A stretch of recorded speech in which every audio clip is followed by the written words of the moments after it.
KDB ನೂತನ ಕಟ್ಟಡ ಉದ್ಘಾಟನೆ ಆಗಿದೆ ಸರ್. ಇದು ನಮ್ಮ ಕೈಗಾರಿಕಾ ಪ್ರದೇಶ ಅಭಿವೃದ್ಧಿ ಮಂಡಳಿ ಏನಿದೆ ಕೆಡಿಬಿ, ಇದು ಇಲ್ಲಿವರೆಗೆ ನಾವು ನಮ್ಮ ಖನಿಜ ಭವನದಲ್ಲಿ ಲೀಸ್ ಮೇಲೆ ಬಾಡಿಗೆ ಮೇಲೆ ಇದ್ವಿ. 2013 ಅವಾಗ ದೇಶಪಾಂಡೆ ಸಾಹೇಬರು ಇಂಡಸ್ಟ್ರೀಸ್ ಮಿನಿಸ್ಟರ್ ಇದ್ದಾಗ ಇದನ್ನ ಪ್ರಾರಂಭ ಮಾಡಿದ್ರು. ಕಾರಣಾಂತರದಿಂದ ಭಾಳ ಡಿಲೇ ಆಗಿತ್ತು. ಡಿಲೇ ಆದಮೇಲೆ ಇವತ್ತು ದಿವಸ ನಾನು ಬಂದು ಅದನ್ನೆಲ್ಲ ಕಾಂಟ್ರಾಕ್ಟರ್ ಸಮಸ್ಯೆ ಇನ್ನುಳಿದೆಲ್ಲ ಸಮಸ್ಯೆಗಳನ್ನ ಬಗೆಹರಿಸಿ ಒಂದು ಸ್ಪೆಷಲ್ ಒಬ್ಬರನ್ನ ಇಂಜಿನಿಯರ್ನ ಡೆಡಿಕೇಟ್ ಆಗಿ ಹಾಕಿ ಇದನ್ನ ನಾವು ಕಂಪ್ಲೀಟ್ ಮಾಡಿ ಇವತ್ತು ಇಂಥ ಒಂದು ಸುಸಜ್ಜಿತವಾದಂಥ ಒಂದು ಒಳ್ಳೆ ಬಿಲ್ಡಿಂಗ್ ಇವತ್ತು ದಿವಸ ನಮ್ಮ ಮುಂದಿದೆ. ಇದು ಕೆಡಿಬಿ ಆಕ್ಟಿವಿಟೀಸ್ ಭಾಳ ವಿಸ್ತಾರಗೊಂಡಿದೆ. ಕೆಡಿಬಿ ನಿಮ್ಗೆ ಗೊತ್ತಿದೆ, ರಾಜ್ಯಾದ್ಯಂತ ಇವತ್ತು ದಿವಸ ಇರುತ್ತೆ. ಹೀಗಾಗಿ ಅವರಿಗೆ ಇಲ್ಲಿ ಕೆಲಸ ಮಾಡಲಿಕ್ಕೆ ಎಲ್ಲ ಕೂಡ ಅನುಕೂಲ ಆಗ್ತದೆ. ಆ ದಿಶೆಯಲ್ಲಿ ಇವತ್ತು ಏನು ದೇಶಪಾಂಡೆ ಸಾಹೇಬರ ಕನಸಿತ್ತು ಇದು ಭವನ ಆಗಬೇಕು ಅಂತೇಳಿ ಅದನ್ನ ಇವತ್ತು ನನಸಾಗಿದೆ.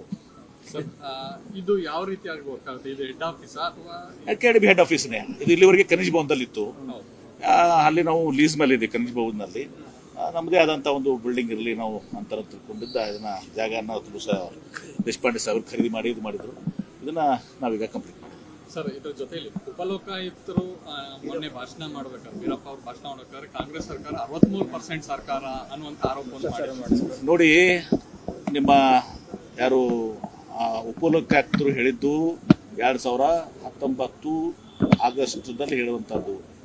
ಅದು ನಮ್ಮ ಯಾರು ನಿಮ್ಮ ಆರೋಶಕ್ ಅವರಿಗೆ, ವಿರೋಧ ಪಕ್ಷದ ನಾಯಕರಿಗೆ, ಇಂಥವ್ರನ್ನ ವಿರೋಧ ಪಕ್ಷ ನಾಯಕರಿಗೆ ಇಟ್ಕೊಂಡ್ರೆ ಬಿಜೆಪಿ ತಲಾಂತರವಾಗಿ ಸೂರ್ಯಚಂದ್ರ ಇರುವವರೆಗೂ ಕೂಡ ಇವರು ಬಿಜೆಪಿ ವಿರೋಧ ಪಕ್ಷದಾಗೆ ಉಳಿತದೆ. ಯಾಕಂದ್ರೆ ಅವ್ರಿಗೆ 2019 ಯಾವ ವರ್ಷದ್ದು ಅನ್ನೋದು ಗೊತ್ತಿಲ್ಲ. ಎಷ್ಟು ಅಜ್ಞಾನದಿಂದ ಅವರು ಬೇಜವಾಬ್ದಾರಿಯಾಗಿ ವಿರೋಧ ಪಕ್ಷ ನಾಯಕ ಅಂದ್ರೆ ಶಾಡೋ ಚೀಫ್ ಮಿನಿಸ್ಟರು ಈಗ ಅವರು 2019 ಈ ಸರ್ಕಾರದ ಮೇಲೆ ಮಾತಾಡ್ತಾ ಇದ್ದಾರೆ. ಈ ಸರ್ಕಾರ ಬಂದಿದೆ ಯಾವಾಗ ಕಾರ್ಯಕ್ರಮದಲ್ಲಿ ಹೇಳಿರೋದು ಅಂತ ಅವರ ಆರೋಪ. ಅಲ್ಲ ರೀ, ಅವರು ಚೆಕ್ ಮಾಡ್ಬೇಕಾ ಬೇಡ? ವಿರೋಧ ಪಕ್ಷ ನಾಯಕರು ಇಷ್ಟು ನಗೆಪಾಟರಿಗೆ ಇದು ಇವತ್ತು ಗುರಿಯಾಗುವಂತಹದ್ದು.